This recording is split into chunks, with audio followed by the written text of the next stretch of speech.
Hi, my name is Angelica, and I'm going to show you how to configure sensor measurements and output signals in FlexLogger. FlexLogger is configuration-based DAC software for data logging, automation, and monitoring test execution. We're going to configure vibration and tachometer measurements to understand the characteristics of our fan, as well as temperature measurements and light sensors to understand the environmental conditions of our test chamber. The last thing that we're going to configure is our output signals to control our fan speed. So let's get started. I've got the FlexLogger software open on our channel specifications tab where we configure all of our measurements. What you'll notice is that as you're configuring different measurements in FlexLogger, based on the measurement that you're using and the type of sensor that you're configuring, you're going to get different settings to convert that data into usable engineering units. The first sensor we're going to configure is our thermocouple sensor.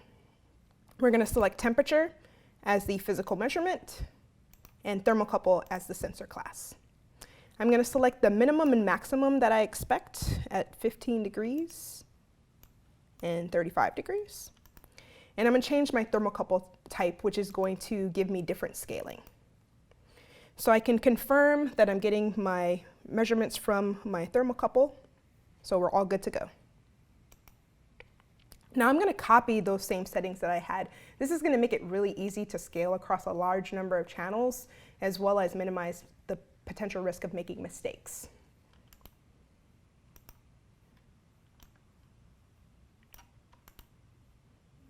So we're going to copy and then paste. The next thing that we're going to configure is the analog output to control the fan. So I'm going to configure my fan speed.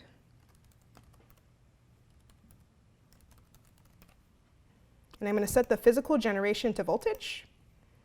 And we're going to leave that current value at 0, but I am going to enable the reset value.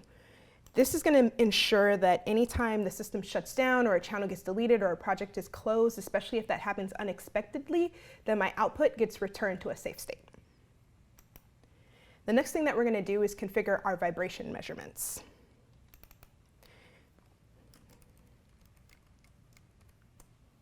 So we're going to select acceleration as our physical measurement and IEPE as the sensor class. Once again, I'm going to set my minimum and maximum. And in this case, since I have the dynamic sensitivity from my cal sheet, I'm just going to enter that here for my scaling.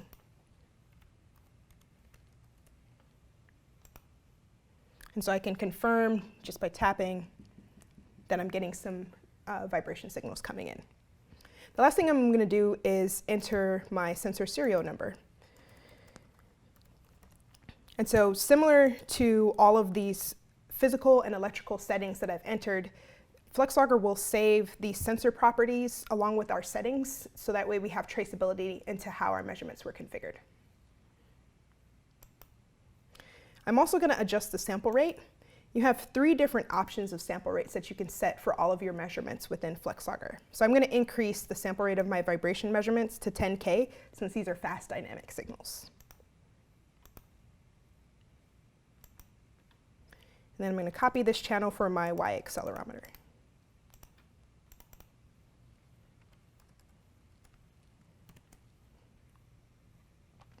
Next, we're going to configure the fan speed measurements using RPM. For the physical measurement, I'm going to select the angular velocity, and we're going to do this using the frequency counter. The tachometer outputs 2 pulses per revolution, so I'm going to enter that as my scaling information and adjust my minimum and maximum output.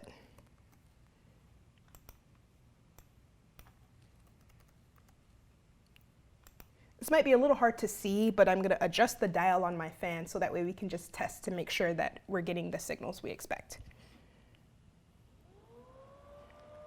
Great. I'm going to switch this to a different mode so that later we can actually automate this using a voltage output instead of a knob or dial. All right, the last sensor that we're going to configure is a custom light sensor. There may be some situations where you have a custom sensor that doesn't have documentation, and so you can actually use FlexLogger to calibrate the electrical values into the physical values that you would expect.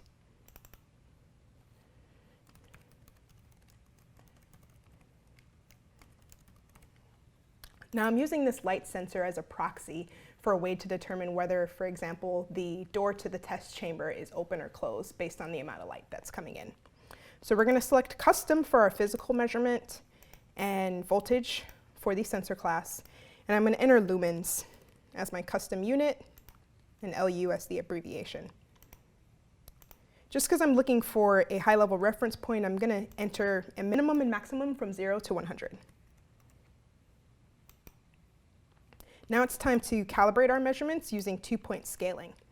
So for the minimum value that I would expect, I'm going to cover the sensor for when no light's coming in, and FlexLogger is going to take an average of the electrical values that it's measuring. And then I'm going to remove my hand to take an average of the electrical values from when all of the light's shining in. So now, as I move my hand in and out of the light sensor, we can see how that electrical value is changing based on the amount of light that's coming in. And so that's how you configure sensors and signals in FlexLogger.